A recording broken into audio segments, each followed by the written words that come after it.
Sa nakaraan nating episode ay natapos tayo kung saan nga ay nagpaplano ng magtunggali si Shuo at ang ating bida. Kung saan nga rin ay huling sinabi ng ating bida na wag na nga raw magbulaan pa si Shuo, kundi ipakita na lamang nito kung ano talaga ang kanyang kakayahan.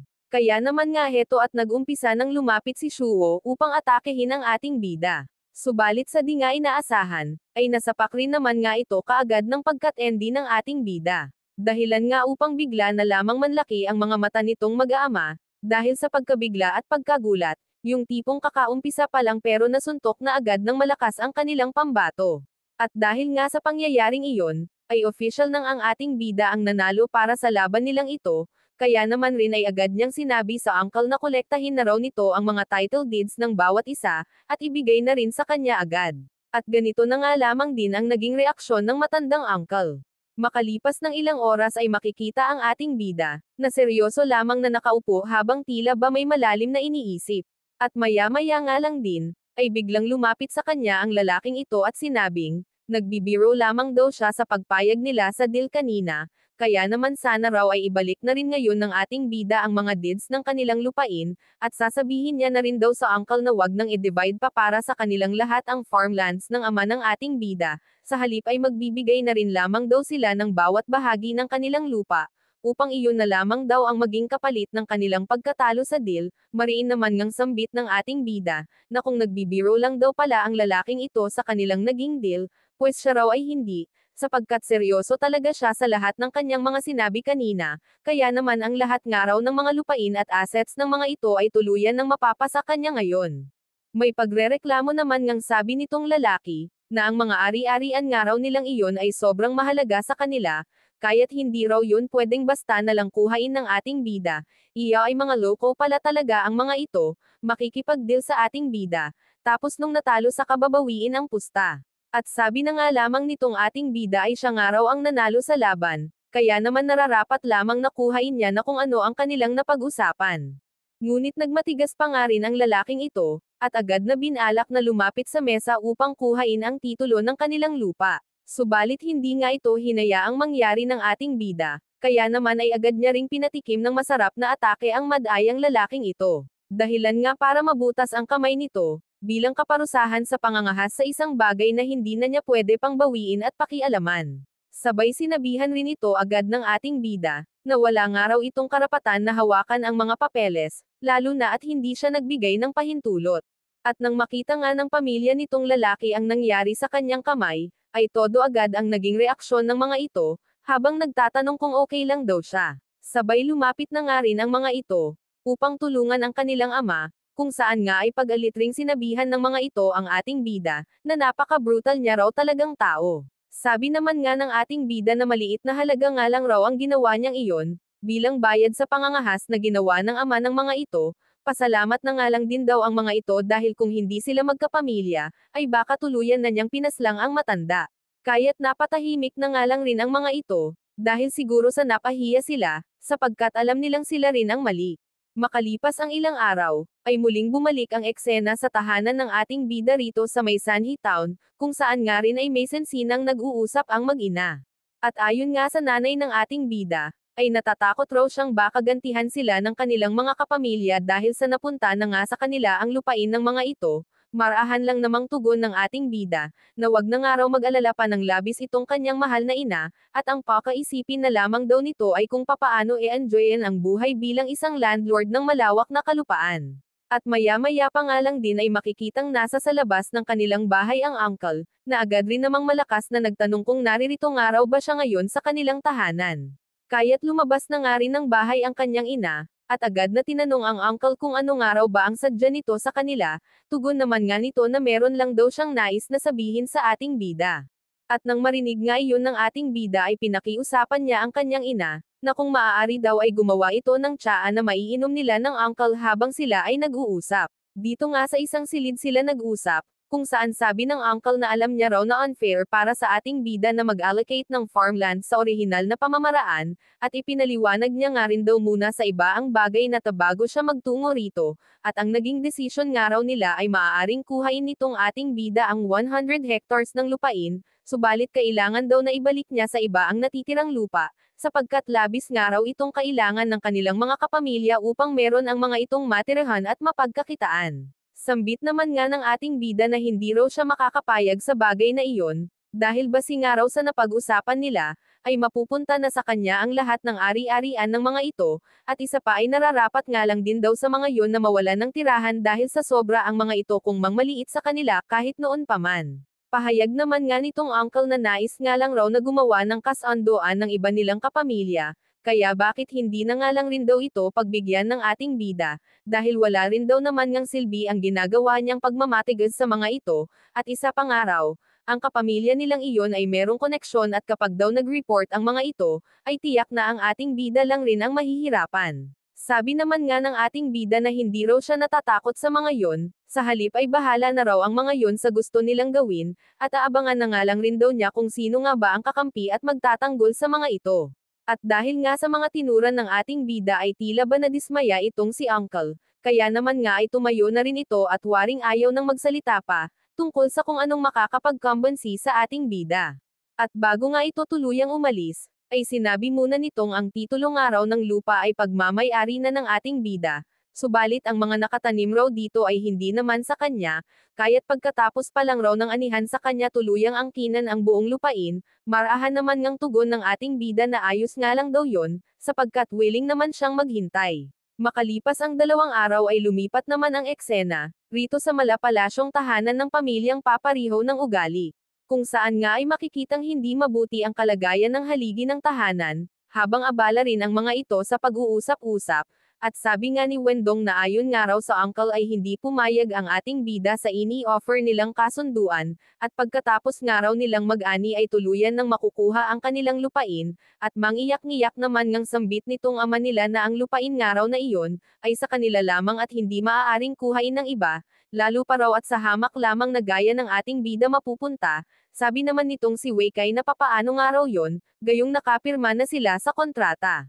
May pagkadismaya naman nga nitong sinabi na bakit nga raw baga nagpaka-stupid sila, pagdating sa pakikipagkasundo tungkol sa farmlands, subalit gayon pa man raw kahit pa na napirmahan na nila ang kontrata, ay maaari naman daw nilang sabihin na pinilit lamang sila na gawin yon, at kapag nga daw nasuhulan nila ng malaking pera ang magistrate ay tiyak na sila ang paniniwalaan nito.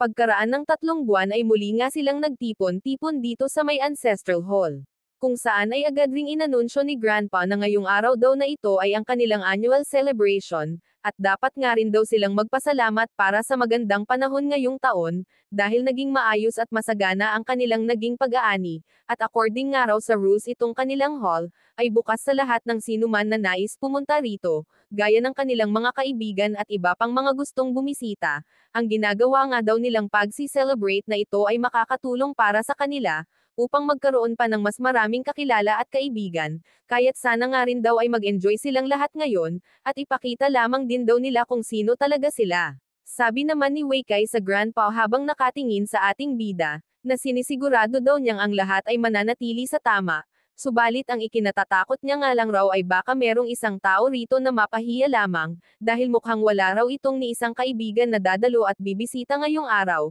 at sa sinabi ngang iyon ni Weikay ay halatang halata na ang ating bida ang tina-target nito. Kung saan nga rin ay tumingin pa ito ng masama sa ating bida, habang iniisip na di niya raw alam kung saan ba natutuhan ng ating bida ang pagma-martial arts, subalit gayon pa man ay okay lang daw yon, dahil kahit gaano pang araw ka-powerful itong ating bida, ay wala pa rin siyang magiging laban sa kanilang lahat, at isa pa ay tiyak rin daw naman nga na wala siyang sinumang kakilala na mahahalaga at makapangyarihang tao. Maya-maya nga rin lang ay nagsidatingan na nga ang mga panauhin, kung saan ay malakas na inaanunsyo ng isang lalaki ang bawat guest na dumarating, at ang unang ang bisita ay si Mr. Shu, ang owner ng Tianfeng Rice Shop, kung saan habang naglalakad nga ito ay panay ang pag-uusap sa paligid, kung ito nga raw ba ay inimbita ng kanilang pampitong uncle. At hindi nga sila nagkamali sapagkat ito ngang ika-7th uncle nila ang ipinunta ni Mr. Shu, kung saan nga ay agad ring bumati ang dalawa sa isa't isa. Kasunod ngang dumating ay si Mr. Lee, ang owner ng Heji House, pati na rin si Mr. Wang ang guard ng Fengping County. Ang next naman ay itong si Mr. Luo, ang magistrate ng kanilang county. Nalabis naman ngang ikinamangha ng mga tao rito, sapagkat isang karangalan nga raw para sa kanila na bisitahin ng isang mahistrado. Kung saan nga ay agad rin naman itong sinalubong ng mag-ama at agad na binati, habang tinatawag pa na my lord. At nang makita nga ng magistrate ang kamay nitong lalaki, ay agad rin naman itong nagtanong kay Wendong, kung ano nga raw ba ang nangyari sa kanyang ama at bakit tila ba na-disgrasya daw yata ang kamay nito. At parang nalulungkot naman ngang tugon ni Wendong, na mamaya niya na nga lang raw i-explain dito kay magistrate ang buong nangyari, sapagkat mas mabuti pa daw ay magpahinga na muna ito, dahil mahaba raw ang nilakbay nito makapunta lang rito sa kanilang annual celebration. Habang ang ilan naman ngang kalalakihan ay takang-taka, sa kung papaano raw ba naging ganon ka-close sa isa't isa ang pamilya ni na Wendong kay Mr. Luo. Ito naman ngang si Wei Kai ay patuloy pa rin ang pang-asar at pagpaparinig sa ating bida, at sabi nga nito na mukhang meron daw yatang mapapa-trouble ngayon dahil sa pagiging sakim, at kahit nga narinig iyon ng ating bida ay mas pinili niya na lang muna na manahimik. Pagkaraan nga ng ilang sandali, ay makikita itong si Mr. Duan na kasalukuyang kada dating lamang rito sa Ancestral Hall. Kung saan ay agad rin naman nga itong tinanong ng lalaking tagapagbantay sa entrance, na kung sino nga raw ba siya. At ang ginawa naman ni Haizi ay ipinakilala niya si Mr. Duan, kung saan ay ito nga raw ang leader ng Flying Eagles Gang sa Ling Prefecture, at kaya nga raw nandirito sila ngayon ay upang bisitahin ang ating bida. Kaya naman nga ay agad rin silang malugod na winelcome ng lalaki at masayang pinapasok sa loob ng hall, habang malakas na inaanunsyo kung sino nga ba sila at saan sila nagmula. At habang naglalakad nga itong si Mr. Duan, ay pinag-uusapan naman ng ilan, kung papaano raw na itong kanilang pamilya ay nagkaroon ng isang kakilala na tulad ni Mr. Duan ng Flying Eagles Gang. Nang makalapit na nga rin ito sa ating bida ay agad naman itong bumati, habang siya naman ay di moari ang reaksyon kung natutuwa ba siya o hindi sa naging pagpunta nitong si Mr. Duan.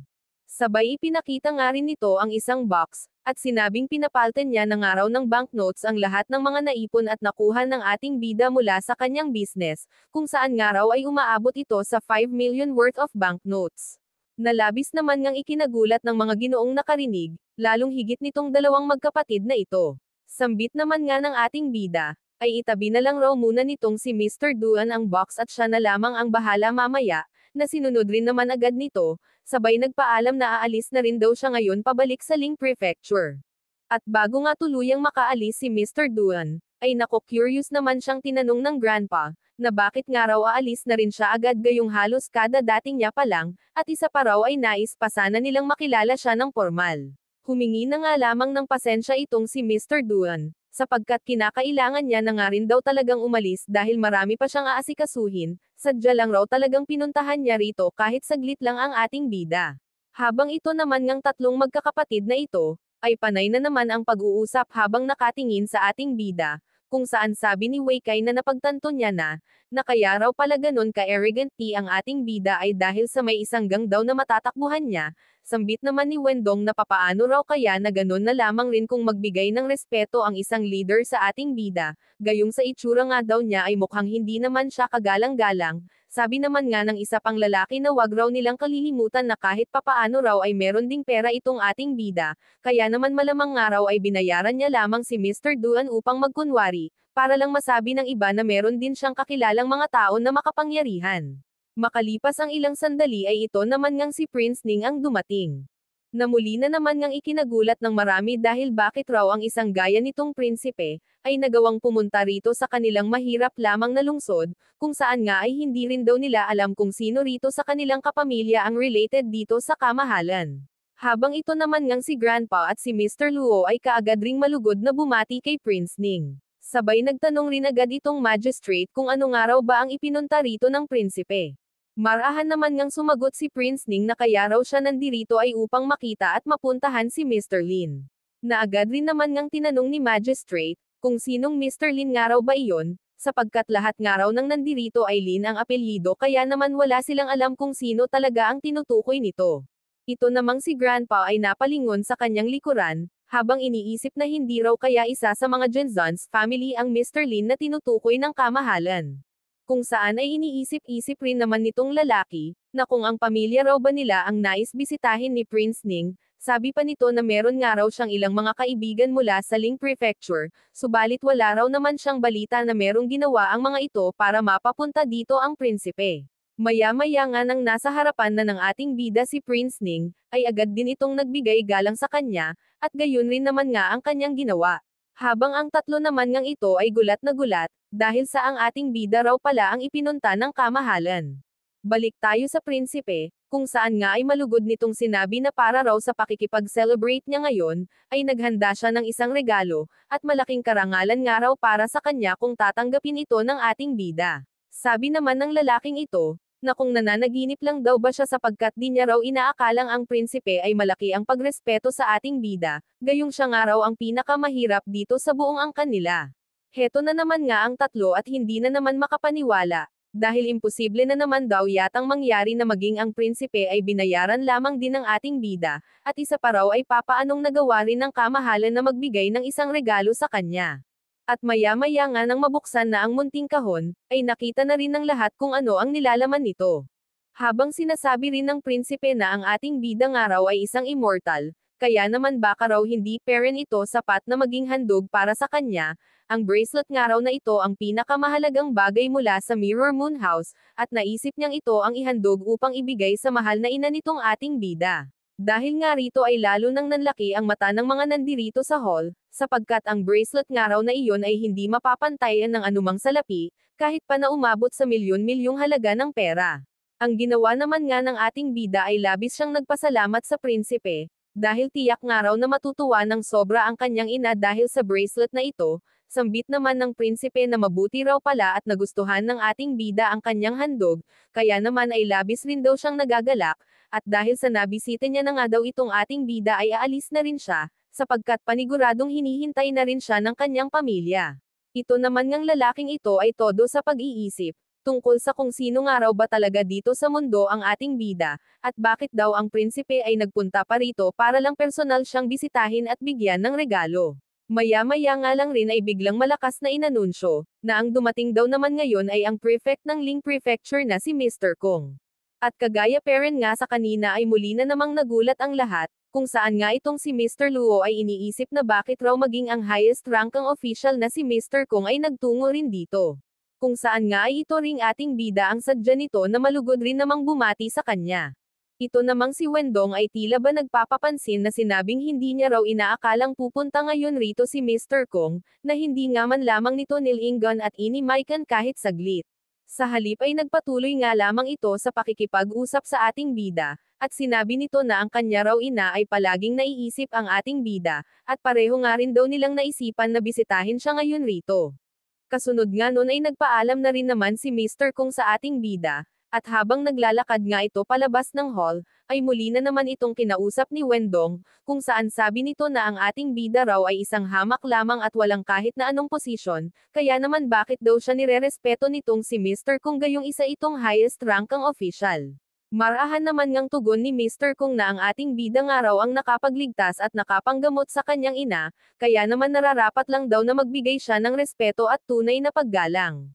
At isa pa nga raw ay sobrang napakahalaga para sa kanila ang ating bida, at kung sino man nga daw ang hindi gumalang sa kanya ay ituturing na nilang kaaway. Nalabis na naman ngang ikinagulat ng mag-aamang ito, dahilan nga rin para muntikan ng mahimatay ang matanda. Habang sinasabi rin na tingin niya raw ay mukhang hindi na talaga nila mababawi pa ang farmlands mula sa ating bida, dahil sa lahat daw ng bumisita sa kanya ay malinaw nang sila ang dehado. At maya-maya nga ay bigla na lamang ring malakas na sinabi ng tagapag-anunsyo, na meron daw bad news sapagkat may isang soldiers raw ang papunta na rito sa kanila. Na ipinagtaka nga rin ni Grandpa at ng uncle dahil wala silang ideya kung bakit may isang soldiers na papunta rito sa kanila ngayon. Kaya't ang ginawa nga ng Grandpa ay lumapit kay Mr. Kong, at nagtanong na kung meron daw ba silang ginawang mali para magpapunta ito ngayon ng mga soldiers rito. May pagtataka rin naman ngang tugon ni Mr. Kong na tanging 2 guards lamang nga raw ang kanyang kasama papunta rito, at lalong higit ay hindi rin daw siya ang nagpapunta rito sa mga soldiers, sabi pa nito na lalabas rin daw siya kaagad ngayon upang tingnan at alamin kung ano ang dahilan. Kaya naman nga heto at lumabas na ng hall si Mr. Kong. Gayun rin naman nga ang ginawa ng ating bida pati na rin ni Grandpa at ng iba pa. At ang soldiers nga na ito ay mula sa Chiyo Guards kung saan ay ang ating bida ang colonel rito. Maya-maya pa nga rin lang ay lumapit na rin sa kanya itong si General upang bumati. Habang ito namang si Uncle ay gulat na gulat, at iniisip na kung ito nga raw bang Chiyo Guards na isa sa pinaka-powerful forces ay nagtungo rin dito para sa ating bida, hindi niya rin daw inaasahan na ganito pala karaming makapangyarihan na tao ang kakilala at kaibigan ng ating bida.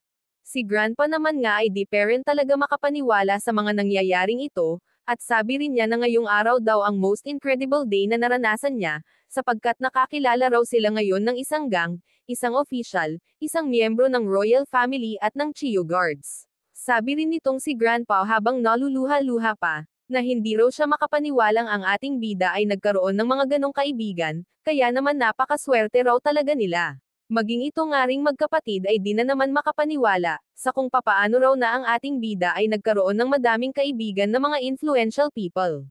Abangan sa next video natin kung ano pa ang mga nakaka-excite na mangyayari. Pakatutukan lamang po ang lahat dito sa ating YouTube channel na Manhwa Tagalog Recap Second. Kung nagustuhan nyo rin po ang episode natin ngayon ay paki-like naman po ito mga idol. Huwag na rin kayong mahiya pa na mag-iwan ng inyong komento at saloobin tungkol sa inyong napanood ngayon. Please don't forget to share and subscribe na rin po para sa lahat ng mga hindi pa nakaka-subscribe sa ating channel. Syempre wag nyo na rin pong kalimutan na i-hit ang notification bell para lagi kayong updated sa mga next video natin. Sana po ay nag-enjoy kayo sa inyong panonood mga idol. Thank you po.